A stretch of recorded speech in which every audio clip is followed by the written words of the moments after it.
옆으로 갈 수 있는 데까지만. 오, 좋아요, 좋아요. 오, 내리시고. 아니, 처음에 안 올라가면 찍어 놓을 걸. 이번 영상은 컨설팅 영상이고요. 제가 1시간 동안 근육 검사와 함께 몸 관리에 대한 방향성을 알려드리는 치료입니다. 우선 이분의 불편한 증상은요, 왼쪽 어깨입니다. 왼쪽 어깨인데 데드리프트를 하다가 어깨를 다치셨대요. 다치고 나서 기간이 좀 지나서 지금 현재 상태가 어떠냐면은 가동 범위가 전혀 안 나와요. 데드리프트 중에 어깨 다친 게 되게 중요한데 나중에 이 부분에 대해서 제가 설명을 드릴 거예요. 치료 같은 경우는요, 역시 병원에서 어깨 아프니까 어깨 치료만 했겠죠. 주사 치료랑 도수 치료 같은 거를 6개월 동안 받았습니다. 6개월 동안이나 받았는데도 호전이 별로 없었대요. 그래서 하는 말이 뭐다? 운동하지 마세요. 그러니까 이분은 운동을 하고 싶어서 치료를 하러 갔는데 계속해서 안 나으니까 운동하지 말라고 했대요. 제발 이런 소리 하는 병원도 가지 마세요. 이것도 의사기꾼입니다. 애초에 치료의 목적이 운동을 하려고 하는 건데 운동하지 말라고 하면은 다리 아픈 사람한테 걷지 마세요 하는 거랑 똑같은 말입니다. 이런 말 하는 병원도 가지 마세요. 그리고 지금 치료를요 6개월 받았잖아요. 6개월이면 되게 길게 받았단 말이에요. 이게 실비 보험 환급비가 80만 원이 나왔대요. 그러니까 환급으로 80만 원이 나올 정도면 치료를 엄청 받은 거지. 근데 이 치료가 변함이 없다는 게 문제입니다. 제가 계속 말씀드리죠. 치료를 했는데 효과가 있는지 없는지 체크를 하면서 계속 치료의 방향을 바꿔야 되는데 효과 없는 치료를 6개월 했다는 것조차도 문제입니다. 이 의미 없는 치료가 반복되는 것도 진짜 문제입니다. 이런 경우도 보면 너무 안타까워요. 근데 이런 경우도 정말 많거든요. 이런 데 가지 마세요. 병원에서 내 상태가 좋아지고 있는지 잘 체크를 하면서 하는지, 계속 아픈데 그냥 계속 하면 됩니다라고 해서 계속 반복하는지, 요거 꼭 체크하면서 치료를 해야 사기를 안 당합니다. 치료 영상 보고 이어서 치료 해설을 해드리겠습니다.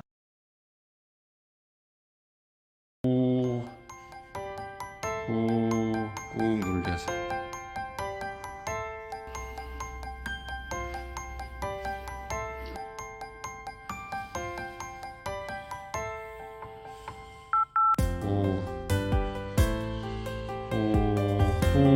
숨 참지 말고 항상 뱉으세요. 후.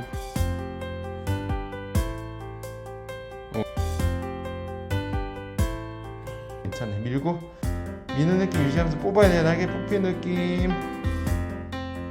오케이, 돌아오고 쭉 내리고. 아까 처음보다는 많이 올라가네. 옆으로 갈 수 있는 데까지만. 오, 좋아요, 좋아요. 오, 내리시고. 아니, 처음에 안 올라가면 찍어 놓을 걸. 뒤로 천천히. 오케이, 바로. 그 다음에 앞으로 뒤로 보낼게요. 옳지.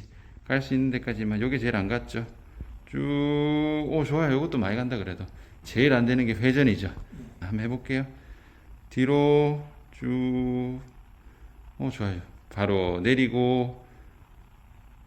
내리는 게 제일 안 된다. 그쵸? 바로. 어떻게 부산까지 치료를 하러 오시게 된 거예요? 작년 7월부터 아파가지고 재활 같은 거를 유튜브를 검색해봤거든요. 네. 우연히 알고리즘으로 타게 됐는데 좀 신기하더라고. 후기 같은 거 보니까, 그런 거 보니까 저도 가서 고칠 수 있지 않을까라는 생각을 좀 했었고. 원래 어깨 불편해진 증상이 어떤 거였죠? 병원에서는 오십견이라고 그랬고요. 이게 보통 옷을 벗을 때 뒤로 팔이 가면 찌릿거리는 통증이 좀 있었거든요. 그때부터 치료를 받기 시작해가지고 6개월 넘게 치료를 받았어요. 처음에는 염증이 생겨서 갔었는데, 염증 주사나 이런 걸 맞았었는데, 맞을 때는 괜찮은데 또 운동을 계속 하다 보니까 이게 나중에는 내성이 생겨서 그런지 뭐 효과가 없더라고요. 그럼 도수 치료 이런 거 받아봐도 뭐 보험비로만 80만 원 돌려받았거든요. 근데 낸 돈은 더 많을 거 아니에요. 그런데도 이게 받을 때는 괜찮아지는 것 같은데 안 쓰고 또 운동을 하지 말라고 하니까 계속 또 꽂는 느낌이 나와가지고요. 이대로 가다가 못 움직이겠다 싶어서. 받아보신 소감은 어떠세요? 병원에서는 이렇게 관심 있게 디테일하게 이렇게 부위를 봐주진 않는데 그 차이가 좀 있는 것 같아요. 이게 내 팔인 것처럼 봐주시는구나 라는 생각이 좀 들었거든요. 나을 수 있겠다라는 좀 희망을 가지게 됐습니다. 치료 해설 해드리겠습니다. 우선 근육 기능 검사에서는 이렇게 나왔습니다. 왼쪽 어깨는 지금 그렇게 막 힘이 많이 빠진 데는 많이 없지만 허리 골반 쪽이 많이 안 좋게 나왔죠.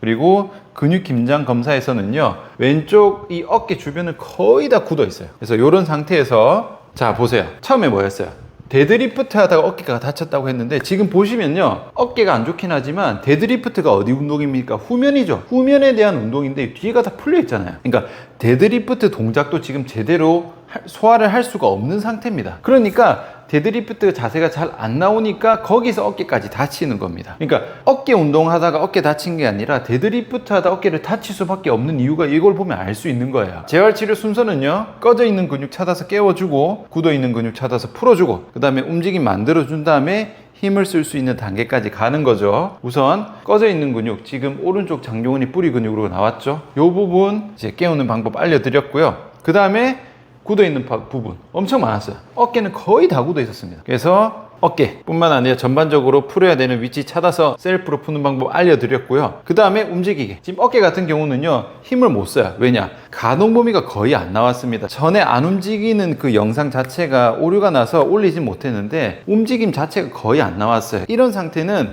힘을 주기 전에 기본적인 이 움직임이 나와야 됩니다. 그래서 이 날개뼈 자체를 좀 움직일 수 있게 하는 동작을 제가 알려드렸고요. 그 다음에 잘 버티기 힘주는 단계까지는 아직 못 갔어요. 4번 단계까지는 아직 못 갔습니다. 왜냐하면 어깨 가동 범위가 애초에 거의 안 나오는 상태였기 때문에 가동성이 일단 회복이 돼야 됩니다. 일단 움직여야 그 다음에 힘을 쓰는데 움직임 자체가 완전히 회복이 안 됐기 때문에 요 단계까지는 들어가지 않았고, 지금은 어떻게 보면은 가동 범위까지만 조금 회복시키는 수준까지만 들어갔고, 그게 괜찮아지면은 이 안정성, 힘을 쓰는 단계까지 들어가야 돼요. 시간 관계상 여기까지는 들어가지 못했고, 만약에 이분이 이제 가동성이 좋아졌다, 그래서 운동을 한다 라고 하면은 어디로 가느냐, 여기부터 잡아야 됩니다. 아까 뭐였어요? 데드리프트 하다가 어깨 다쳤으니까 데드리프트에 문제가 있는 거죠. 그래서 이 햄스트링, 기립근 요 부분에서 먼저 힘을 잘 쓸 수 있도록 세팅을 해줘야 됩니다. 만약에 한다면 우선적으로 이렇게 고관절을 굽혔다 폈다 하는 동작인데요, 힙힌지라는 동작입니다. 이 움직임을 먼저 그 다음 만들어줘야 돼요. 이 동작 같은 경우는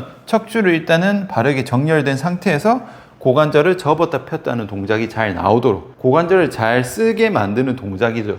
이 동작을 먼저 연습을 시키고, 이 동작이 잘 나오면은 그 다음 힘이 들어가야겠죠. 여기서 힘 쓰는 동작이 데드리프트입니다. 먼저 캐트벨로 시작을 하고, 역시 처음부터 많이 내리지 말고 손 위치는 무릎까지만 내려서 햄스트링, 엉덩이, 기립근, 이 우리 몸의 뒷면에 대한 좀 힘, 지지력을 좀 올려야 돼요. 그 다음에 어깨를 잡는 순서로 가야 됩니다. 그 다음에 이 동작으로 들어가는데요, 보신 적 있을 거예요. 데드버그라는 동작입니다. 기본적으로는 코어 운동이지만 이 동작을 시키는 목표 자체는요, 골반하고 어깨를 연결시키는 거예요. 왜냐?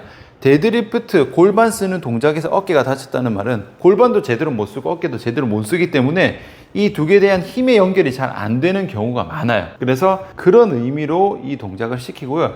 지금 이 영상은 너무 빨라요. 이렇게 빨리 하면 안 되고 천천히 하셔야 됩니다. 그래서 저라면 이렇게 골반과 어깨를 연결시키는 동작을 추가로 진행을 시킬 것 같습니다. 지금 근육 검사 결과를 보면은 데드리프트 하다가 어깨가 다친 게 딱 이걸 보면 나오죠. 이것도 역시 뭐예요? 지금 어깨 아프니까 어깨 어디 아파요 해서 막 MRI 보고 CT 보고 초음파 봐봤자 의미가 없단 말이에요. 왜냐? 치료해도 여기가 이미 풀려 있으면 데드리프트 하다 또 다친다니까. 중요한 건 뭐다? 통증. 결과를 보는 게 아니라 왜 통증이 생겼는가를 봐야 됩니다. 병원에서 안 봅니다. 그러면서 이런 거 검사하는데 검사비만 몇십만 원 받잖아요. 전체를 볼 수 있어야 됩니다. 오늘은요, 제가 좀 하고 싶은 말은요, 병원에서 보면요 비싸잖아요. 검사비도 비싸고 보통 한 병원에서 치료를 받는데 효과가 잘 없어. 그럼 보통 이제 다른 병원에 세 군데 네 군데 가기도 하는데, 보통 검사하면은 솔직히 MRI, CT가 거기잖아요. 검사를 하는 게, 그거를 판독하는 게 문제지. 근데 다른 병원 가면은 계속 검사를 또 시켜요. 어차피 똑같은 거 볼 거면서. 그리고 치료비도 안 삽니다. 실비 보험이 된다는 명목하에 또 돈은 또 엄청 비싸게 받아요. 제가 그런 의사기꾼 병원에게 하고 싶은 말이 뭐냐면, 비싸게 받잖아요. 검사비도 엄청 비싸게 받고 치료비도 엄청 비싸게 받았잖아요. 비싼 돈 받았으면요, 아픈 것만 그만 쳐다보고 계속 이것만 똑같은 것만 계속 하지 말고 왜 아픈지를 알려주세요. 검사 그렇게 비싼 돈 주고 왜 아프냐고 하면은